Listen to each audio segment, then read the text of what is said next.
I know I talk about this a lot on my page, but I'm going to talk about it. The housing market is stupid and dumb, and not because people are like, oh, that places are being inflated because X, Y, Z. A lot of it is just old people thinking their house is worth more than it is. I'm getting to a point in life where I can almost buy a house. So I'm looking and I'm constantly keeping tabs on what the market looks like, if it's going up or down, everything like that over the next year or so until it's about time for me to actually have the money to buy a home. And I got to tell you, some of these houses are ridiculous. If you are asking $400,000 for your house, you need appliances that are at least not from 1975. Okay, if you've lived in So I think this is an interesting point of view because the housing market is getting, and it still is, very, very difficult and unaffordable for many folks. And I think what's part of the frustration and what's in this video is what is being offered for the price that's being asked. Now, price is subjective, and we all know, spending any time researching the housing market, it's supply and demand. Something is worth what people are willing to pay for it. But I would say the sentiment is getting more and more that people are thinking, especially younger folks, that homes are overpriced for what you're getting. You're going to homes and they're outdated, not in touch. Things are broken. Things haven't been fixed or repaired in years. And these sellers are expecting folks to purchase these homes at exorbitant prices. And right down the street, you have something that is brand new or has appliances that are more modern. So I think this clip and his opinion about this is very common. Why? Because let me ask you, how often would you want to pay top dollar just because someone thinks something is worth, but you know that it isn't? Or you know this by, literally shopping around or right down the street, someone is offering more for less.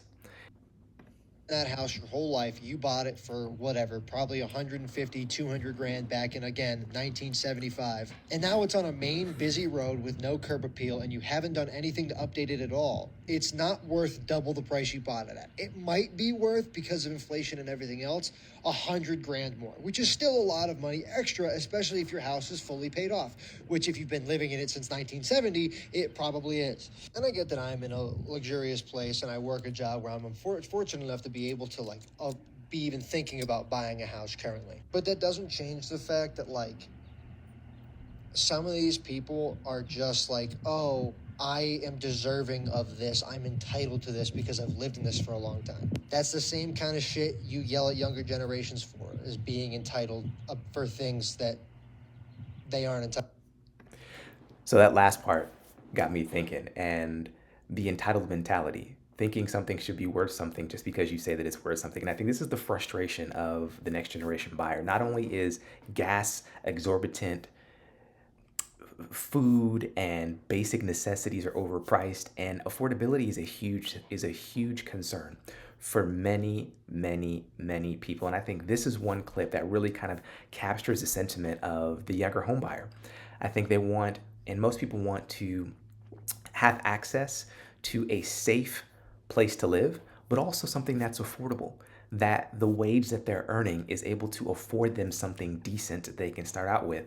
And when I say decent, that it's not something that's outdated, many years old, that someone is pulling some random estimate off the internet and then thinking that their home is worth this without doing any updates or anything like that. And this whole entitlement thing, as someone who helps buyers and sellers, working on both sides, keeping your home current and updated and competing with the home up the street is huge. So, and you can feel the frustration in this video. And I think this is a sentiment across a generation that is really speaking to the affordability issue and crisis with new homes. And I think, man, it is one of those things where the younger buyer, as they're going into the market, as they're shopping, this issue is feeding into what people are thinking as to why they're never going to buy a home, right? This individual, I mean, hey, looks like he's getting his ducks in a row and he's ready to hop into the market.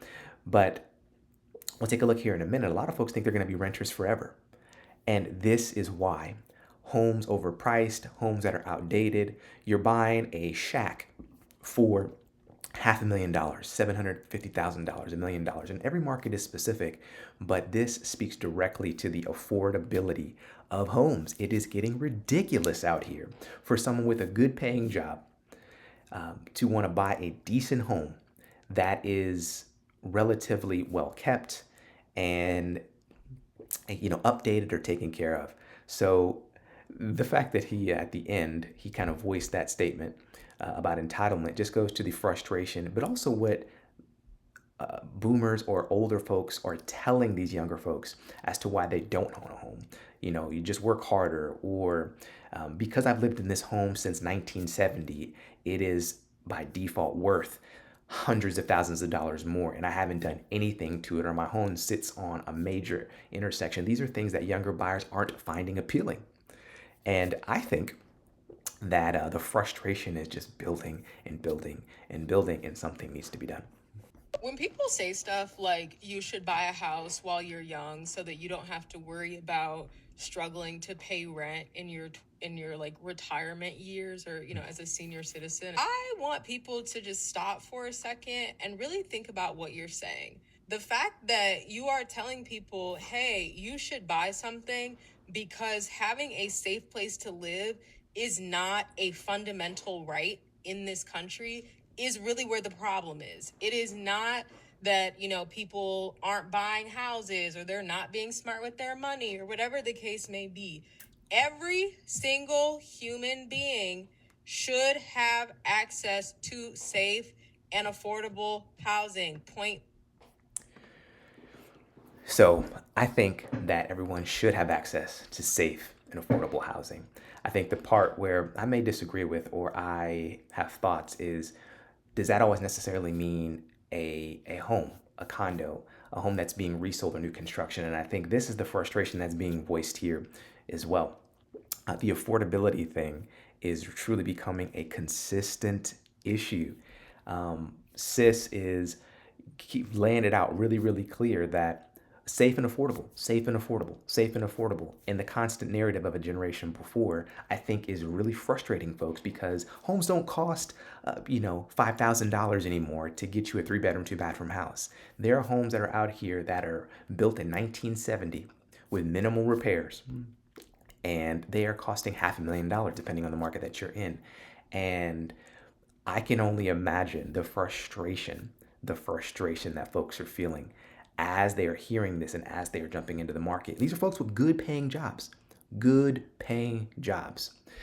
But I think everyone is entitled to, or should have access to, affordable, safe housing. Regardless if you are working a job or unemployed or anything like that. I think it's a basic human right or human decency for someone to have a roof over their head, and a safe place to live. And we can get off on a tangent there, but we're talking about housing and affordability here.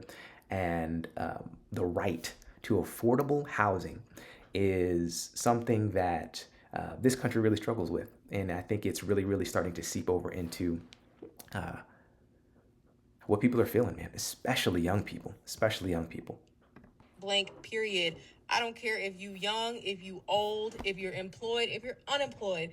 It does not matter. Having housing, safe housing, is a basic human right, and it should be treated as such. The commodification of housing not only pisses me off, but it also puts people in a position where if they do not have the capital to acquire property, which we see in the US is becoming increasingly more challenging, then they are subjected to the fluctuations of rent prices, which also continue to skyrocket, and we don't have any sort of rent control. And then So that, let's not even get started on talking about rent. I saw another clip recently where rent increased 3 times within a 2-month period while someone was looking, and that is crazy and asinine in my opinion. We are slowly becoming a country and a society of renters, which I think is a huge disappointment. If you have a decent paying job and earning a livable wage, which we can get off on a tangent there, I think you should be able to afford a house. Now, you may have to move, you may have to relocate, But she made a comment about the commoditization of homes, where it's just becoming a commodity. There's not anything in place to make them affordable, keep labor costs low to make these homes. These homes are getting bought up by institutions like they're a shoe collection. And it is really pushing the everyday person out of the market, which is further contributing to the sentiment that housing has become a commodity and we're going to be a renter society moving forward. And I think that is a truly, truly sad thing to see. And another thing, nobody should be able to have more than 2 houses, point blank, period. Housing is not a commodity and it should not be treated as such. When people say stuff like So no one should be able to own more than 2 houses. I get it, sis. I get what you were saying before. I don't know if I agree with that last part. Now, if you get yourself in a position where you are capitalized and you've managed your money well, you've been able to access capital, and you want to buy more than 2 homes, I think that is your right. That is your right, and no government entity, I don't think, should be able to control how many properties that you own within reason. Within reason. I think 2 is somewhat of an arbitrary number, and as someone who, you know, believes in capitalism, believes in entrepreneurship, and believes in that concept, limiting someone to 2 homes seems kind of limiting. However, on the other hand, I do think what she was saying is very, very important. Safe and affordable housing. And the longer that homes are unaffordable, gas prices are asinine, and groceries are double what they once were, and they keep going up every 2 seconds, people are frustrated. People are going to get frustrated. But I am very curious. If you are not only finding it difficult to find an affordable home, where you live, a basic home is almost 2 to 3 times more than what it costs. But do you think that the country as a whole is moving into primarily a renter society? I think so. I hope that I'm wrong, and I don't want that, because I'm a true believer in home ownership and what it could do for wealth and longevity. But I understand, the more and more I see videos like this, how much more difficult it's becoming, and the American dream is not what it used to be. And we are slowly transitioning to becoming a renter society, which I believe is quite sad, and something needs to be done. Priorities need to shift. Policy needs to shift. Affordable housing is huge, and access to basic, safe, affordable healthcare is healthcare. Whoa, wrong video. Affordable housing is something that really needs to be addressed. Hey, thank you guys all so much for watching this video. Give me a like, shoot me a comment, and I will catch you all in the next one. Hey, if you're looking for a real estate professional in your local area, whether you're looking to buy, sell, and or purchase an investment property, hey, scan the QR code that pops up right here. I'd love to connect you to a real estate professional in your local market that can help you walk through that process. If you're ready, if you're in the market, if you're about to jump in, I have connected folks all across the country. I have a network and a part of groups where I connect folks who are looking for real estate professionals who are experienced in your local market. Scan the QR code, scan the link also below, and someone will be in touch. With that, I'll catch you all in the next video. Take care.